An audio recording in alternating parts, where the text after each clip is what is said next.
lucidez en sus obras de ficción, es decir, literariamente. Fabián Soberón hace énfasis en el perfume nietzscheano que percibe en muchas de las ideas presentadas por Borges en sus escritos.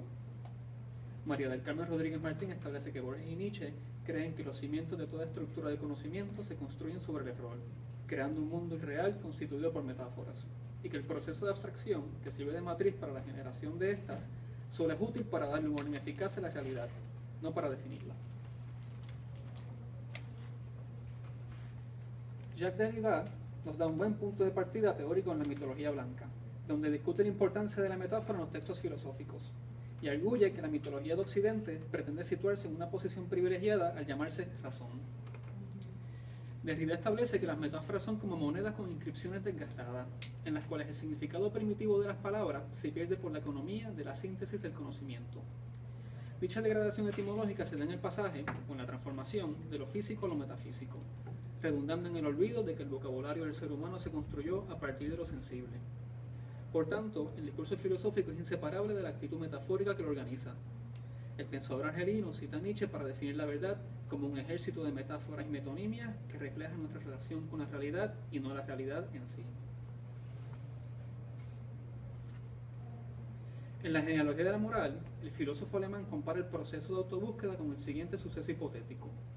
Un individuo, distraído y absorto en sus pensamientos, repentinamente se despierta al escuchar las 12 campanadas del mediodía y luego se pregunta ¿qué hora es? El individuo recuerda y cuenta cada campanada, buscando la causa y la consecuencia de lo que ha experimentado, pero invariablemente pierde la cuenta y se pierde en el proceso. Necesita un punto de referencia, así que inventa un instrumento para orientarse, el lenguaje. Similarmente, Borges señala la raíz enigmática del conocimiento en el poema La Luna. La voz lírica habla de un pasado en el cual sucedieron cosas reales, imaginarias y dudosas. No obstante el orden secuencial en la mención de lo sucedido durante ese ayer originario, la simultaneidad de lo fenoménico, lo imaginario y lo dudoso, obliga al lector a reconceptualizar lo real. Dicha ambigüedad entre lo real y lo imaginario convierte el proyecto de descifrar el universo en algo desmesurado e insolente. Y justo cuando el cifrador iba a rendirle gracias a la fortuna por haber podido finalizar la empresa, se percata de algo al levantar los ojos. Se le olvidó nombrar la luna. ¿Por qué utiliza Borges dicho orbe como medio para ilustrar la fragilidad epistemológica de las palabras? La luna refleja la luz del sol, no emana la propia. Lo mismo ocurre con el lenguaje. Las palabras reflejan el sentido de las sensaciones prehistóricas. Según Derrida, en el proceso cognitivo del ser humano tuvo que gestarse una analogía entre el lenguaje y algo no lingüístico antes de la creación de las metáforas. Esa primera analogía es la fuente de luz que las palabras reflejan. Y Borges, al titular un poema que cuestiona la solidez epistemológica del proceso y maleficio de traducir el mundo en palabras, La Luna, nos lanza entre dos espejos. El hombre, el poeta, confunde el reflejo con lo reflejado, y al intentar fijar sentidos mediante la fosilización metafórica, pierde la cuenta de las campanadas del mediodía. Nietzsche expresa una frustración semejante con la insuficiencia de las palabras en el aforismo número 298 de la Gaia Ciencia. El lenguaje no es suficiente, su pobreza imposibilita que el pensador del aforismo pueda capturar en palabras la intuición que sintió mientras estaba de camino. En La Luna, la voz lírica establece algo paralelo afirmado en el aforismo. Declara que no se atreve a macular la pureza de las apariencias con la vanidad de las palabras. Para el poeta, lo cotidiano es indescifrable y se encuentra más allá de cualquier intento de reducirlo literariamente. En otras palabras, la transformación de sensación y percepción en imagen y concepto no solo imposibilita la reproducción de lo esencial, sino que constata la inexistencia de las esencias. Nietzsche y Borges sugieren que la intención lingüística traiciona al individuo a través de la seducción conceptual empleada por la economía del conocimiento. La síntesis artificial de sensación, imagen, símbolo y función engaña al hombre al hacerle creer que la simultaneidad implica equivalencia. En su segunda meditación intempestiva, Nietzsche arguye que la imposibilidad del olvido es una enfermedad que aflige al hombre, y es el pasado cultural, páramo fértil tallado de metáforas muertas, lo que nos impide lograr el olvido que añora la pospoética en el despertar. En el poema, la luz no representa la iluminación que desengaña, sino la que inunda y ciega al ser humano, invadiendo su conciencia con todo lo que ha sido. Lo que heredamos del pasado, el sentido histórico, determina cómo entendemos nuestro entorno. Por más que intentemos crear nuevos paradigmas epistemológicos, según Borges y Nietzsche, no podremos evitar construirlos con metáforas que se nos han olvidado que lo son. El sentido metafórico de las palabras se pierde en el tiempo y, paulatinamente, al adquirir rigidez, Los sentidos se convierten en esencia, y lo esencial ignora las contingencias que ratifican los significados. Nietzsche entiende que en dicho proceso estriba el error fundamental de la metafísica occidental. Entonces, ¿cómo encontrar un remedio para nuestra enfermedad? La filosofía nietzscheana ofrece algunos consejos, y en el poema El Instante, Borges hace eco de uno de ellos. Cito: el hoy fugaz es tenue y es eterno, otro cielo no esperes ni otro infierno. En otras palabras, el fenómeno estético es lo único que nos promete la vida. Y para Nietzsche, mediante la sofisticación de su aprecio, el error en el cual vivimos se torna tolerable.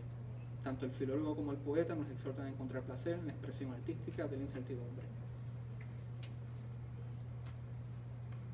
En el siguiente poema de Borges, El remordimiento, la voz lírica declara que el ser humano se engendró para el riesgo y el juego de la vida, no para la vergüenza y la cobardía que producen las seducciones conceptuales. El sujeto poético sufre por no poder escapar del laberinto lingüístico que le sirve como jaula y escapatoria a la vez.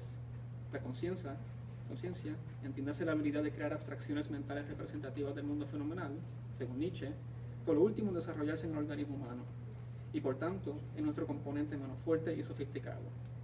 Pero la debilidad de la conciencia, o en palabras del filólogo alemán, la tiranía de los instintos sobre ella, fue lo que garantizó la supervivencia de nuestra especie durante los milenios de la prehistoria.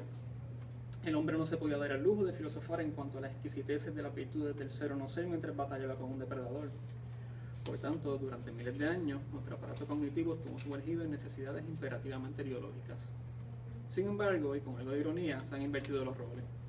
Ahora las convicciones de la conciencia tiranizan nuestros instintos, y en esto consiste lo que ambos escritores esbozan. A través del lenguaje hemos sustituido el juego arriesgado de la vida por el opio de los conceptos. El desprestigio que el pensamiento occidental le ha atribuido al aparente es evidente. Se entiende que lo aparente no es real, que es meramente una manifestación engañosa que esconde la verdad. Al contrario, Nietzsche descarta las dualidades y privilegia lo fenoménico, lo aparente, y establece que el lenguaje es un conjunto de ficciones útiles que organizan nuestra experiencia. Es sobre ese terreno resbaladizo que construimos el conocimiento.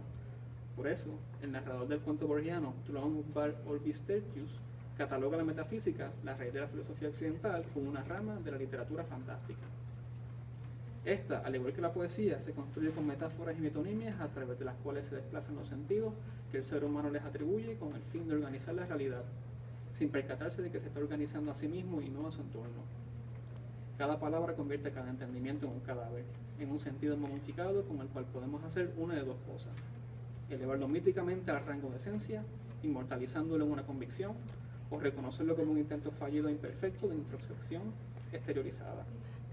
Nietzsche indica que la filosofía se fundamenta sobre la base lógica del encuentro entre el mundo fenoménico y el proceso de abstraerlo. Las palabras, como puentes imaginarios entre el ser y el estar, no tienen autoridad fuera de nuestras abstracciones. Son, al decir del yo poético del poema Cambridge, espejos rotos que manifiestan reflejos imprecisos de nuestra relación con el mundo. En el poema, la voz lírica niega la realidad del tiempo mediante un estudio simbólico de los días, o mejor dicho, de los nombres de los días. Borges sugiere que hoy no es jueves, no es ni siquiera un día, es un recuerdo perdido en los laberintos de la memoria colectiva. Tuve el privilegio de tener un profesor de filosofía que nos dijo: todos ustedes son unos prejuiciados, miren el plafón, ¿cómo saben que no se les va a caer encima en cualquier momento? Porque prejuzgaron que el techo no se iba a desmoronar y que el plafón se quedaría en su lugar. Tenemos la misma confianza, fundamentada en prejuicio, en el lenguaje. No importa cuán oxidados estén los sentidos que pretenden representar las palabras, confiamos en que por medio de ellas podemos transmitir nuestro pensamiento. Y creemos que a través de estos logramos definir nuestras intenciones y que mediante estas alcanzamos a conocer nuestra identidad. Pero, ¿cómo definimos la identidad? Con palabras. Las palabras son prejuicios, metáforas de metáforas que reflejan intenciones que se germinan en la orquestación de nuestras funciones. Borges y Nietzsche, poeta y filósofo, desconfían de las palabras, pero reconocen que la belleza del juego arriesgado de la vida inspira un sinnúmero de disparates que le dan sentido al recuento de las campanadas de nuestra historia. Wow. Gracias, Eduardo, ni te tuve que enseñar.